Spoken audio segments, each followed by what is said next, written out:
Hey everyone, my name is Julia Brown and I am here to share with you some changes that FHA has put into place around condo approvals. So what is that and what does it mean? There are a couple of key changes that went into effect on the 15th of October that are really going to help us from a lender's perspective, from a buyer or seller's perspective, and from a realtor's perspective. There are three key things that I'm going to share with you. We're going to talk a little bit about the update they made to complex versus single unit approval. We're going to talk a little bit about mixed use, and we're also going to talk about the recertification process. Let me move this out of the way.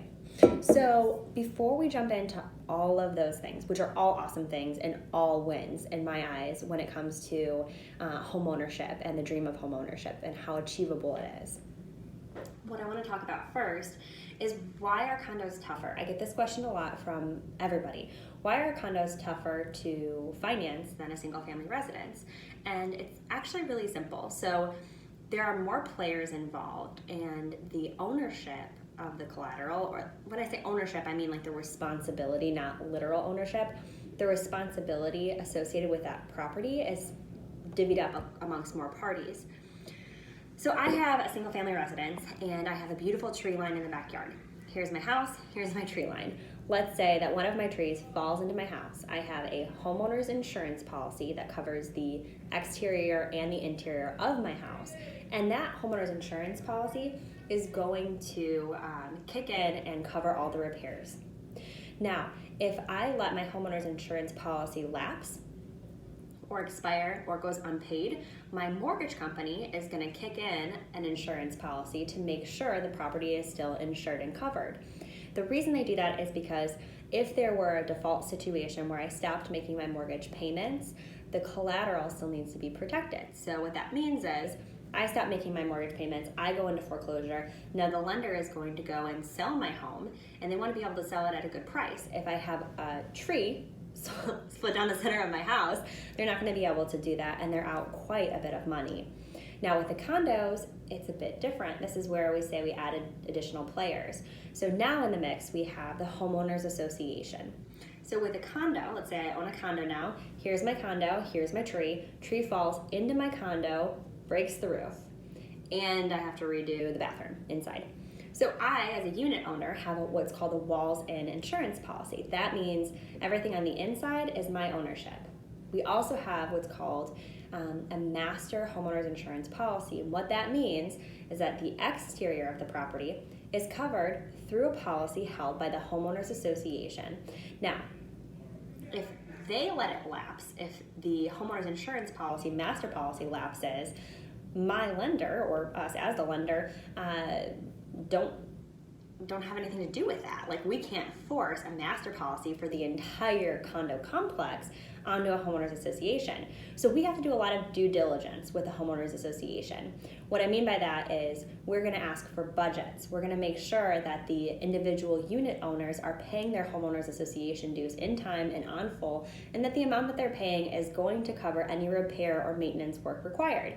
We're also going to make sure that the master insurance policy meets the criteria necessary to insure the collateral. And when I say collateral, I'm just talking about the property, in this case, the unit itself.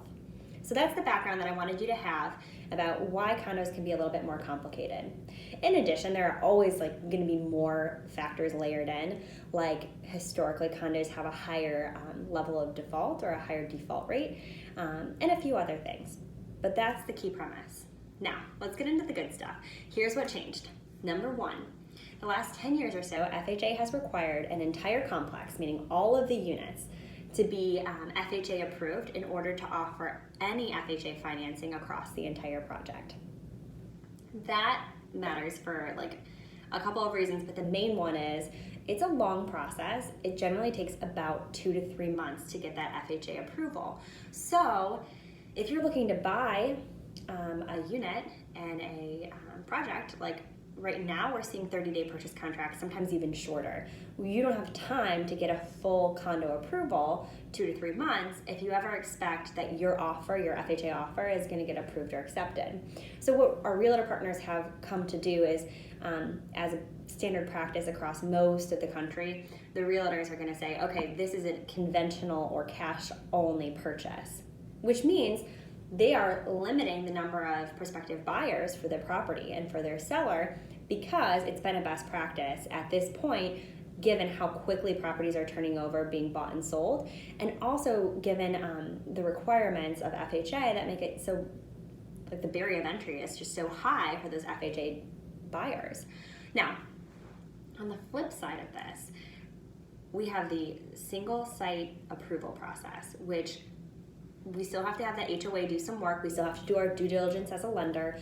But what's going to happen is it's just a one-page questionnaire that ends up going on to HUD and FHA for their review and approval, which means instead of being like a 3-month approval process, it may be a couple of days or a week. So that puts those FHA buyers back in play on the condo being sold. Now, the second thing I want to talk about here is mixed use properties. What is mixed use? What does that mean? So say you have like a 4-story condo complex. First floor is going to be, in this example, this isn't how they all are, but first floor, these are businesses. So maybe you've got a yoga studio, a hairdresser, and a bar and restaurant.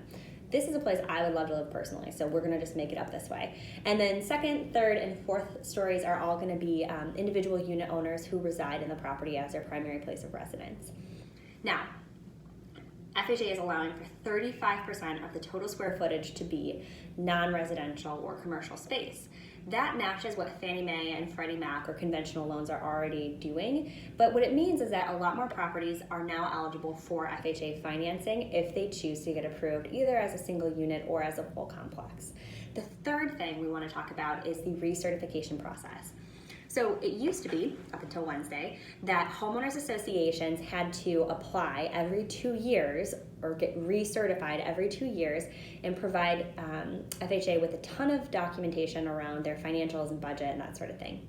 Now, we've just pushed that out to 3 years. So now instead of every 24 months having to do this work, it's every 36 months, which means we're going to see a lot more FHA condos approved and established as approved, and fewer lapses, because it's not work that needs to be done every 2 years, it's work that's being done every 3 years, which means the homeowners association has a little bit more of a buffer time in between. We were seeing where a lot of HOAs that were self-managed would maybe let it slip through the cracks, especially if properties weren't being bought and sold very often, or in a market where we have, like I said earlier, like a seller's market.